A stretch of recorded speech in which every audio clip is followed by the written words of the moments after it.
Before tanks, before drones, even before the thunder of gunpowder, the battlefield had its own terror running on for legs. Amidst clashing swords, spears, and battle cries, a dark shadow would sweep across Rome's warfields. Muscular, disciplined, swift, yet merciless. It was neither a man nor a horse. It was the Canis pugnax, Rome's war dog, bred not for company, but for war, hunting, guarding, and killing. The Canis pugnax was never a camp pet. It was forged as a weapon of flesh and blood. Today its name is barely remembered, but for the Roman legionaries, it was unforgettable. To understand how this beast came into being, we must journey back to the rugged mountains of ancient Greece, to the infamous dog breeders of Epirus. The very name, Canis pugnax in Latin, means combat dog, but such an animal did not appear overnight. It was shaped by centuries of war, hunts, and sieges. Its bloodline traces back to the Greek Molossian hounds, giant dogs used to protect livestock and property in the highlands of Epirus, modern-day Albania and northwestern Greece. Even Aristotle and Virgil spoke of these hounds, loyal to their masters, yet capable of tearing a lion apart if provoked. Rome, always eager to adopt the strengths of others, saw potential in these Molossians. They imported them, crossbred them with local and barbarian dogs, and gradually forged a creature both fast and ferocious.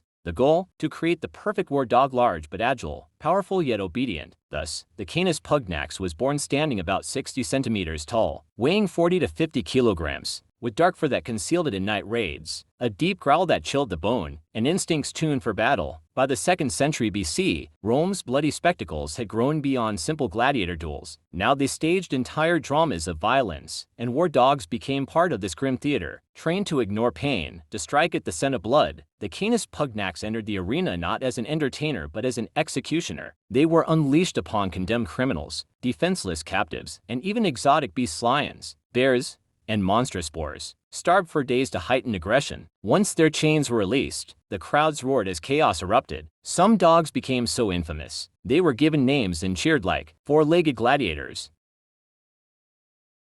Yet the arena was not their destiny. Their true role lay beyond the walls of Rome in war. As Rome expanded, they clashed with tribes who used war dogs of their own: Celts, Gauls, Germans, Britons. These beasts hurled themselves over shields, tore into legionaries' legs, and defended their masters' bodies to the death. Rome's answer was simple: refine their own war dogs further. Unlike tribal hounds, the Canis pugnax was trained like a soldier, attack only on command, recognize allies, hold the line under chaos, and die beside its master if necessary. They marched with the legions, carrying small packs of food or messages, covering up to 35 kilometers a day. They guarded the camps, patrolled at night, and sounded the alarm long before human sentries could. In the fortified castra, they defended perimeters, supplies, and even guarded prisoners. These dogs were not just animals, they were comrades. History often overlooks them, but fragments remain. At the Battle of Versailles in 101 BC, the Cimbri used fierce dogs to defend their camps, fighting until their masters were slain. During Caesar's campaigns in Gaul and Britannia, enemy tribes unleashed guardian hounds, which only spurred Rome to further integrate its own. Reliefs on monuments like Marcus Aurelius' column even depict dogs alongside legionaries, proof of their presence. Though they never received the fame of war horses or generals, soldiers cherished them deeply. They were fed special rations, treated for wounds, and sometimes buried with tombstones like family. Many veterans retired with their canine comrades at their side. Over centuries, as Rome changed, the pure bloodline faded,